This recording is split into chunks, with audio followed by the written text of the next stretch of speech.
হাবিবকে বলে দিও তার চোখ যেদিকে যায় সেদিকে তাকালেই সেখান থেকেই খাবারের ব্যবস্থা হয়ে যাবে।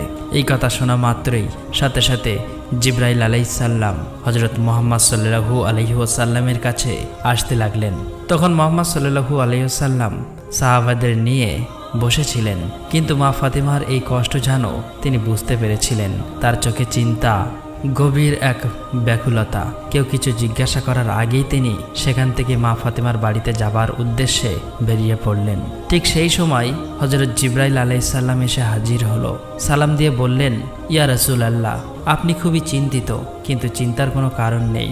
আপনি যেদিকে তাকাবেন সেদিকেই রহমত বর্ষণ হবে।